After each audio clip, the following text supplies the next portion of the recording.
the last 3 days in Canada. Saturday night, a 16-year-old boy stabbed to death at a Toronto subway in an unprovoked attack by a repeat offender. Sunday evening, a father stabbed to death outside of Vancouver Starbucks with his wife and daughter present. Sunday night, a man stabbed on a Toronto City bus and taken to hospital. Monday night, a sergeant, a police officer, killed near Trois-Rivières. And in the early morning of this day, a young girl shot to death in Calgary. This is part of the 32% increase in violent crime since the Prime Minister took office. Will he reverse the policies that caused it? The Right Honourable Prime Minister. Speaker, we are, like all Canadians, deeply concerned with some of the very heinous crimes that we've seen over the past number of days. The increase in violent attacks on innocent Canadians and on those serving the public through law enforcement is extremely concerning. That's why we will continue to be there to make investments in public safety. Unlike Conservatives who cut funding for police officers, we've invested in public safety. We invested in municipal police officers as we've invested in community safety programs, as we strengthened gun control, as we've continued to strengthen consequences for violent offenders. We will continue to be there to keep Canadians safe. Honourable Leader of the Opposition. People are tired of hearing about his concern. They want to know what he's going to do to reverse the damage he's caused. He brought in a bail system that allows repeat violent offenders back out on the street again and again, sometimes released the very same day. In Vancouver, the same 40 violent offenders were arrested 6,000 times in a year. That's 150 arrests per criminal per year as a result, a direct result of the Prime Minister's easy bail system. Will he replace bail with jail for repeat violent offenders? Right Honourable Prime Minister. Speaker, we will continue to work on bail reform, including working with the provinces to ensure that we have a fair and responsible system that keeps Canadians safe right across the country. But if the member opposite was really serious about moving forward on keeping communities safe, he'd back our upcoming Bill 21 at third reading to make sure that we're keeping assault weapons out of the hands of people across this country, that we're strengthening gun control to freeze handguns, that we're continuing to move forward instead of being in the pockets of the NRA to focus on Canadians. The Honourable Leader of the Opposition. Unbelievable. He thinks that a hunter in Nunavut is responsible for the stabbings in downtown Vancouver. How ridiculous.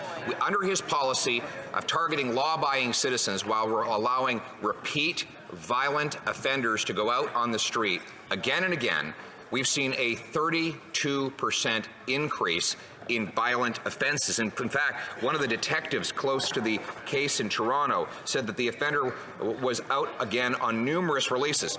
Probation, prohibited bail, you name it, he's been released on it. This is a full-scale justice system failure. Will he reverse it? The Right Honourable Prime Minister. Mr. Speaker, amidst all this tragedy, it's interesting to see the lengths to which the Conservative leader will go to avoid talking about his desire to weaken gun control in this country, to bring assault weapons back into the communities where they were banned over the past couple of years by this government. We've put a freeze on handguns, the market across the country. We're strengthening gun control, and every step of the way, the Conservative Party stands against it, Mr. Speaker. And that's why I'm asking them, with their concerns about public safety right now, will they step up and accelerate the passage of C-21 when it comes back to this House for third reading? Leader of the Opposition. When we were in office, in the last year, there was 124,000 fewer violent crimes than there was last year. Violent crime, including murders, have skyrocketed under this policy of this Prime Minister. He's targeting law-abiding hunters and farmers rather than the repeat violent offenders who are committing the crime. Why won't he look at the evidence which has demonstrated that our streets have now turned into war zones after 8 years of his policy? And will he replace bail with jail for repeat violent offenders? The Right Honourable Prime Minister.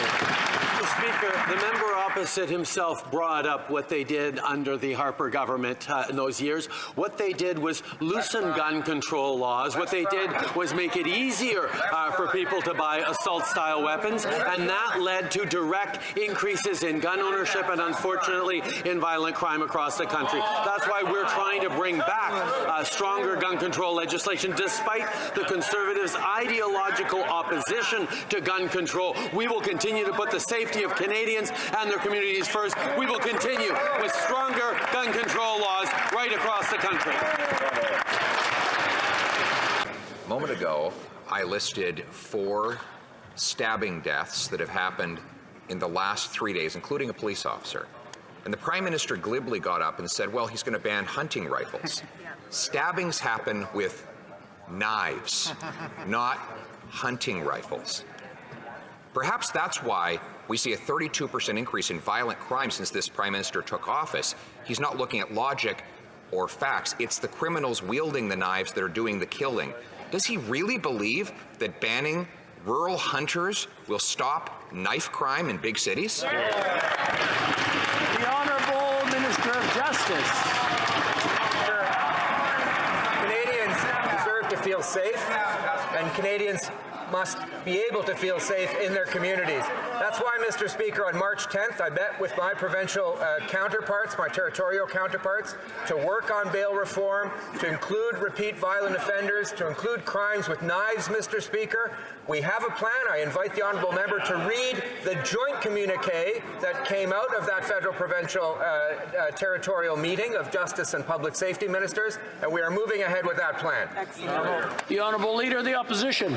The question was for the Prime Minister, who didn't have the guts to get up and answer. Run away. He did not have the guts to get up and answer it. A moment ago, I listed 4 murders and near murders that happened with knives in the last 3 days. This is part of a massive crime wave that the Prime Minister's catch and release bail system has unleashed right across the country. We did not have crime like this before he took office.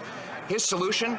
Ban hunting rifles in rural communities. Mr. Speaker, I ask him again, does he really believe that banning hunting rifles in rural communities will stop knife crime in downtown cities? The Honourable Minister of Justice. Mr. Speaker, we have been working with the provinces and territories with respect to bail reform since last October, Mr. Speaker. We appreciate that there is a concern out there amongst Canadians. There is a desire to be safe. There's a desire to feel safe. And that's why, Mr. Speaker, I'm going to interrupt the Honourable Minister.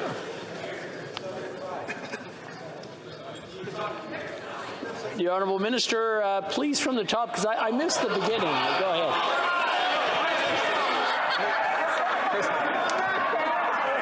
I stopped it. The Honourable Minister. Mr. Speaker, we have been working with provincial justice ministers, public safety ministers from the provinces and territories since last October, Mr. Speaker. We appreciate that Canadians need to feel safe and Canadians have a right to be safe, Mr. Speaker, which is why we have been working together on bail reform to address repeat offenders, to address violent crime with knives, crime with guns, Mr. Speaker. We're moving ahead with that plan as we have stated in the joint communique. But, Mr. Speaker, this is a problem that will be solved working together.